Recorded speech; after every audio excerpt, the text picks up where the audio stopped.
I've been going around, and I'm sure that most of you can feel the momentum that the conservative movement is starting to garner. Can you feel it? Especially with young people, because, we've got this woke left, and they're extremely loud and extremely noisy, but when you strip away these ideas of Republican and Democrat, these labels we put on certain ideologies, and you offer, we want a limited government, we want you to rule your own life, it is amazing how many people agree with conservative doctrine. But also, especially during the year of 2020, I think the main reason we're gaining so much support is because being a Republican is more fun. I mean, we don't have to go and burn a city down to feel like we're helping people. We actually are able to gather together in person. I mean, I cannot believe that there are some governors telling us that we can't get together for Thanksgiving or we can't get together for Christmas. That is tyranny, and it needs to be fought. But, I'm looking out of this crowd.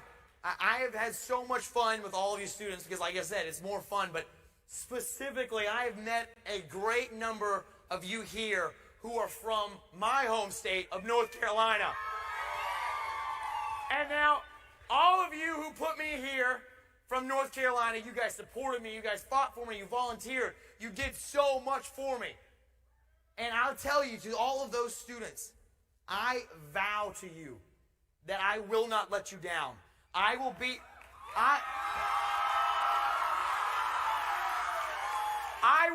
your weapon in Washington, D.C. Someone who will not back down. And, I had a lot of people asking me, well, when you get to Washington, you being so young, do you think they're gonna make you bend? They're gonna push you a certain way, make you more liberal, make you less conservative? I would just look at them and say, well, I don't think they're gonna bend, because first of all, we need some Republicans with some backbone, and my backbone is reinforced with titanium, so we're ready to fight.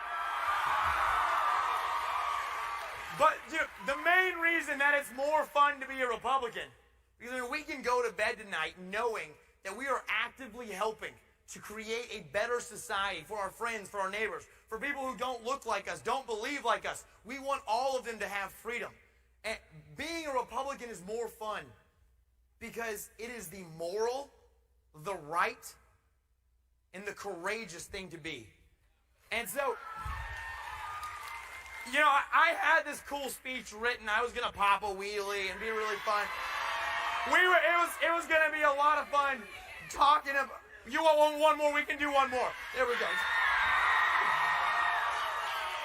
But talking about being a Republican, I was working on this speech last night, and I got to this point, and I was saying, being a Republican is the moral, the right, and the just thing to do. And I was thinking to myself, in my heart of hearts, I know that there's something that I need to do. I know that there's something that is the right thing to do. But it's not a good move for my career in Washington. It's not a good move for me personally. Well, then I started thinking to myself, I said, wow, that is the problem. Going to Washington is not a career. It is a mission that you are called to. And I see a lot of great North Carolina supporters right here. And just as I said, I vow to you that I will go to Washington to fight for you, to do the right thing, I realize that it is incumbent upon me to do what is right. And so I'm going to alter my speech quite a bit, and I know my comms team and all my advisors are probably freaking out right now. But my friends, I've been studying our Constitution, and when you look at it, it says that state legislators are the only body that can change election law within their own states.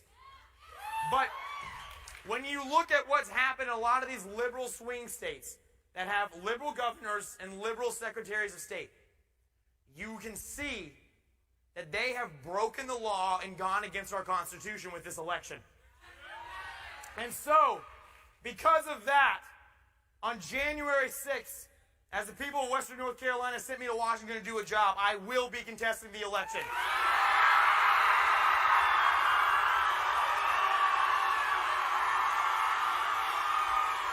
And USA!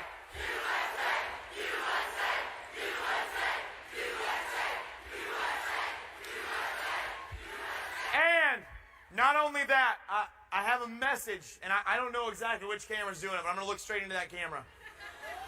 I have a message for all other Republicans across the country. If you are not on the record calling for fair, free, and just elections now and in the future, I will come to your district and I will fund a primary opponent against you. For too long, for way too long, the Republican Party has just been the party of no that has always conceded things. They've let God out of our schools. They have let socialism creep into our country. I'm telling you, when I look out into this crowd, I see the new Republican Party. And my friends, just as I said that I vow to the people of North Carolina that I will go fight for them, I am very confident that I can vow to the entire country that this next generation that you represent of conservatives that are rising up will not let this country down. Ladies and gentlemen, the fight for America is only just beginning, and I honestly feel bad for the enemies of liberty and justice because they have no idea what they just started.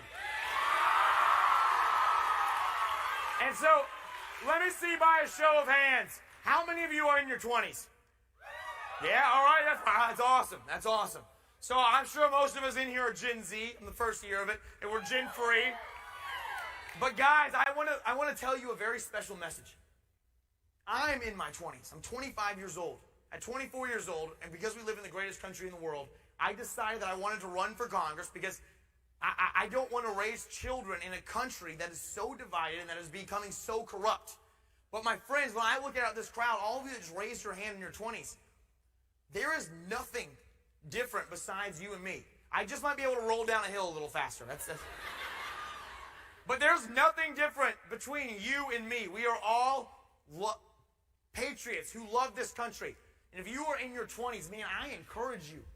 And in fact, I will help you run for office. Please. We need this on all levels of our government. We need our state legislatures, our city councils. We need you in Congress because let me tell you, it is so hard. And I saw my dear friend Lauren Boebert. She's a freshman in our class as well. But I'm sure she would agree. It is so hard to get to know the names of everyone in Congress because right now they're all wearing masks. They're all about 55 years old. They're all kind of balding. And they all look the exact same. But guys, it's time we stop sending cookie-cutter politicians to Washington. And when I look out and see all of you, I see fighters. So I say, let's send some more fighters to Washington, D.C. Yeah. Because, guys, you know, we live in the greatest country in the world, and I know every single one of you know that. And our founding fathers were absolute geniuses. I believe they were inspired by God. And my friends, when they put the Constitution together, when they put our Bill of Rights together, you know, they went back and they got their values from ancient Jerusalem with Judeo-Christian values. They sought that every person should have one vote. One vote, Democrats, one. They looked to ancient Athens to see where democracy came from, to see that every person should have a voice and have a vote. They looked to ancient Rome to understand that our incredible country, it needs law and order. It needs incredible infrastructure, and that's what we need to bring to our country. But also, when they were looking back at these ancient civilizations, specifically Rome and Greece, when they looked into these civilizations, they realized that these civilizations created incredible town squares where orators could come and they could speak freely about big, dangerous topics to talk about. And then a very discerning crowd would sit there and make decisions about what they should do in their country, what was the right political move. And our founding fathers saw that, and they said, we shouldn't just have one town square, we should give you a town square everywhere. We should give everyone freedom of speech, and that's what our First Amendment is. But my friends, all of our rights are currently under threat of being taken away from us. You see that the ATF right now is attacking our right to be able to have pistol braces on our carbines. You can see right now that the woke left is trying to limit us from having free speech. My friends, let me tell you, if we lose the Second or the First Amendment, all of our other rights will erode and be gone. And so, I'm telling you right now, just what I think the left is doing, and this is because they want power. They're telling people, you know what, let's create a society where you are free from being offended. And they're using that to get these people who pull on their heartstrings, who wear their hearts on their sleeves, saying, yeah, I don't want to offend everybody, and you shouldn't want to offend other people too. If you go around purposely trying to offend somebody, that doesn't make you brave, it just makes you a jerk. But also Ben Shapiro is absolutely right when he says that facts don't care about your feelings. Yeah. And so, when we start thinking of what's going on, and we see it, you see PragerU and Morgan Zegers, they're defending capitalism and free speech, and I think it's an incredible job. But just because within a capitalist society there are winners and there are losers, and it makes some people on the left feel bad that there are losers, it doesn't mean that they should be allowed to silence PragerU, Morgan Zegers, or any other patriots. But you see big left, Google, Facebook, all these tech companies, they are trying to limit what we can say on the new town square. Because trust me, we do no longer have a central town square. We have a new town square on social media. And I can see a lot of your faces. I recognize a lot of you. You guys are utilizing that to be able to fight for your freedoms. And my friends, right now is the absolute time for us to rise up and fight, because they are trying to silence us. They are trying to take away our rights, and they want us to go like sheep to the slaughter. But yeah, it's not going to happen. But man, hey, let me just take a look. Yeah, no, I don't see any sheep. I just see a pack of lions. This right here is a pride. And my friends, we are going to defend our nation with pride. This new generation of conservatives is going to redefine what it means to be a Republican. We are going to be the party that is known to fight. And right now, they are trying to take away, let me tell you, the number one policy position of Democrats all across the board in state government and in national government is elections. They are trying to change the law so that they can win elections from now and into the future. And we will not let that happen. So guys, when you go back to your districts, when you go home, please get on the phone, call your congressman. I know it sounds annoying, but honestly, it's very unlikely that they'll answer, because most congressmen don't come out and want to be around the people. They want to have their bodyguards, be in their armored cars. But I've got a lot of my volunteers right here. You guys know that I love getting out and taking pictures with all of you and getting to meet you, shake your hand. So right after this, I will be out in the lobby. I think it's by, I'll be somewhere, and I want to take a picture with every single person here. I'll stay as long as it takes. But that's because that's how we need our new system of government to be. A government where it's run by the people, not just some elite few in Washington, D.C. who they think that they know better. When I was just up in D.C. for orientation, and I call these guys careers. So the people have been there like 20, 30 years, which is ridiculous. Longer than most of us have been alive. Insane. This career, when I was going back home, he put his arm around me. He said, oh, hey, man, so you headed back to hang out with all those rednecks back in your district? And I looked at him. I was like, man, I am one of those rednecks. And so everybody, I'm telling you, I'm encouraging you. please get on the phone, call your congressman, and feel free. You can lightly threaten them and say, you know what? If you don't start supporting election integrity, I'm coming after you. Madison Cawthorn's coming after you. Everybody's coming after you. And I'm not saying that these Republicans have to go and just jump straight on the Trump train. I don't want to tell them what they have to do. But I can tell you, I know we're all on the Trump train. But they just need to support election integrity. We need a new system where we don't have 50 little elections going on in every single state. It needs to be nationalized where we can handle it perfectly and make sure that they will not steal another election from us. And so please, call your congressman, encourage them to do that. And then my voter ID, amen. Great call. And so guys, I just want to leave you with one final note. And as I'm sitting here, as I'm sitting here with all of you, you know, I want to tell you about, and I know we've said a lot of funny stuff. We've done the wheelies. It's been fun. But I want to tell you, you know, I think it will most likely hurt my career in a lot of ways because I'm going to push for election integrity and go attack a lot of these Republicans who are soft and weak and don't actually fight. Sold out, amen. And get rid of the cowards. That should be a hashtag. And it's going to hurt my career to do that. There's no doubt about that. But my friends, thank you. Yeah, thanks. But my friends, I'm telling you, nobody remembers the people that chose not to sign the Declaration of Independence. And I'm telling you, I believe that right now we are in an environment that is extremely similar to 1776. You got Governor Cuomo, Governor Gavin Newsom. You've got, and these guys are participating in tyranny, and it's terrible. And so, although it might be the polite thing to do, the politically correct thing to do is to sit on the sidelines and not go out. Hey, man, is not go out and tell everybody what they can, to tell them that they need to vote for election integrity.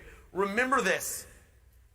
We were not created with a spirit of fear. And just as the Bible says in Esther, and you don't have to be a Christian to understand this. I think this is a tenet that applies to everybody. I believe that all of us in this room were born for such a time as this. Yeah. You know, I used to go around, and I was homeschooled growing up, and so and so obviously, you know, I could kind of define what I wanted to do in history class. It was great. So I was always like, Mom, tell me battle history. I want to learn warfare. I want to know what the Romans did. What did Alexander the Great do? What happened in World War II? All these cool things a little boy would want to know.